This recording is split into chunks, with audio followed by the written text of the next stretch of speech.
Hi friends, जेडीपीएल team आप सभी का वेलकम करती है। और आज के इस स्पेशल वीडियो में हम हमारे वीडियो की अगली कड़ी को बढ़ाते हैं और संस्कृत के पार्ट थर्ड की तरफ बढ़ते हैं।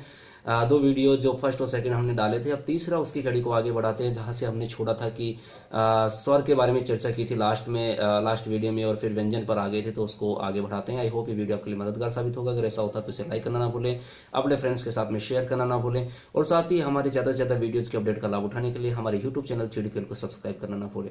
किसी भी तरह का अगर आपको कंफ्यूज क्रिएट होता है तो आप अपने फीडबैक देना ना भूलें। तो आज शुरुआत करते हैं आज के इस स्पेशल वीडियो में, हमारे टॉपिक की तरफ बढ़ते हैं। तो व्यंजन को लेकर के हमारी चर्चाएं चल रही थी, तो व्यंजन को आगे बढ़ाते हैं।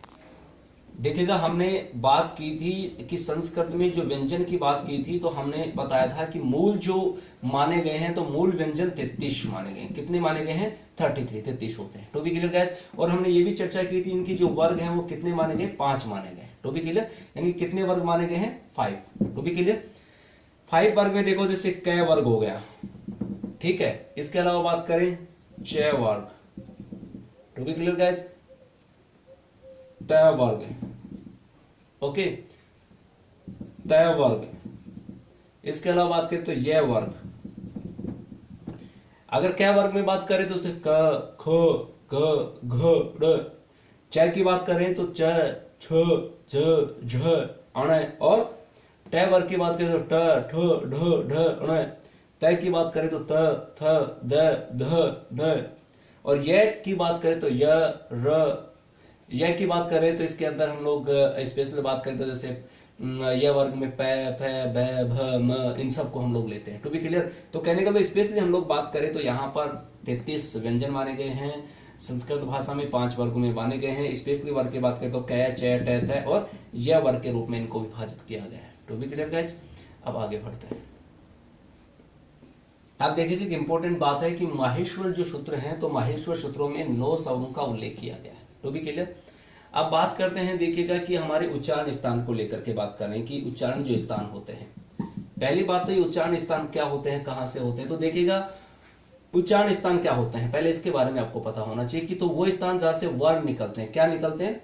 वर्ण निकलते हैं। फिर से सुन लीजिएगा, वे स्थान जहां से वर्ण निकलते हैं उन्हें क्या कहते हैं? उच्चारण स्थान कहते हैं। क्या कहते हैं? उच्चारण स्थान।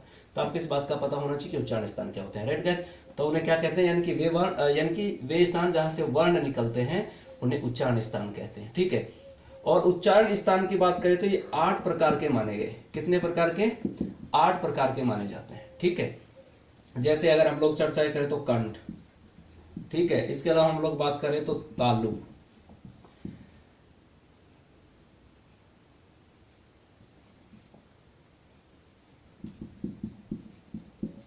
दंता हुआ, ठीक है। इसके अलावा ओष्ठ, ठीक है। ओष्ठ के अलावा अगर हम लोग बात करें तो नासिका, ठीक है। और इसके अलावा और सिर।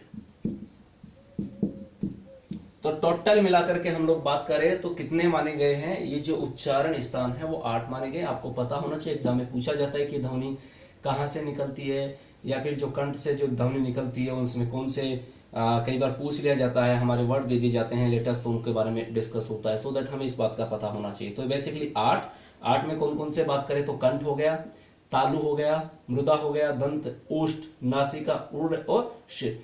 ये 8 स्थान हैं उच्चारण के अनुसार, यानी कि उच्चारण स्थान 8 माने गए। टू बी क्लियर, पहला पॉइंट हमने लिया, माहेश्वर सूत्रों में 9 स्वरों का उल्लेख किया गया है। फिर हमने बात की उच्चारण स्थान। उच्चारण स्थान क्या होते हैं? तो वे स्थान जहां से वर्ण निकलते हैं उन्हें उच्चारण स्थान कहते हैं। उच्चारण स्थान 8 माने जाते हैं, जिसके बारे में हमने बेसिक डिस्कस किया, ठीक है। अब आगे बढ़ते हैं। देखिएगा, अब इनको आगे हम लोग डिवाइड कर देते हैं। तो देखिएगा, सबसे पहले अगर बात करें तो यहां पर मैं चर्चाएं करूं तो सबसे पहले कि भाई कौन कौन सा कैसे कैसे उच्चारित होता है। हमने जैसे 8 उच्चारण स्थान प्राप्त किए हैं। तो देखिएगा, सबसे पहले अगर हम बात करें तो अक हुई विसर्ग जननी या नाम कंठ है। तो कहने का मतलब क्या हुआ? ए, आ, कै वर्ग है और विसर्ग जो होते हैं वो कहां से निकलते हैं? कंठ से निकलते हैं। इसका सूत्र क्या होता है?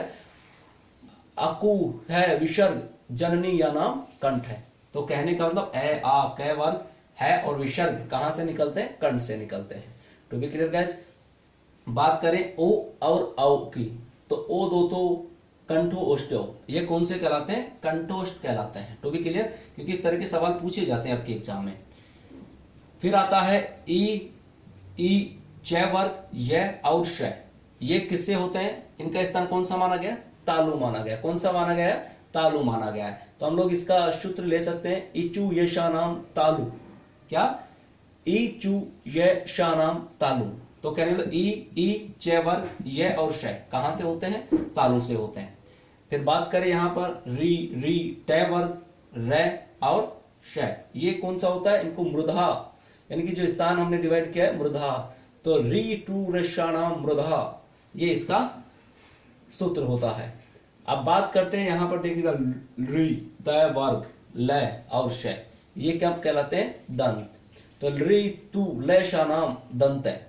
To be clear. अब नेक्स्ट की बात करें तो उ और उ, और ये जो प फ इस तरह से हमने इंडिकेट करके बनाया दिखेगा। तो ये वाला जो होता है, इसकी हम लोग बात करें तो ये कौन से वाला कहलाता है? दंतोष्ट कहलाता है। क्या कहलाता है? ये दंतोष्ट कहलाता है। वह की बात करें तो वह का क्या? वकारो दंतोष्टम, तो वह किस में आता है? दंतोष्ट में माना जाता है। किस में माना जाता है? दंतोष्ट में माना जाता है। और बात करें ए और तो ये क्या है? ए दे तो कंठ तालु, ठीक है, तो इनको कौन सा माना गया? कंठ तालु के नाम से माना गया है। To be clear guys. तो इस वाले वीडियो में हमने उच्चारण स्थान को लेकर के कुछ डिस्कस किया। भी उच्चारण स्थान को लेकर के काफी कुछ बातें बची हुई हैं, कुछ और भी इसके बहुत सारे रूल्स बचे हुए हैं। तो ये वाले रूल्स जो हैं, अन्य जो रूल्स बचे हैं, उनके बारे में डिस्कस करेंगे हम अगले वीडियो में।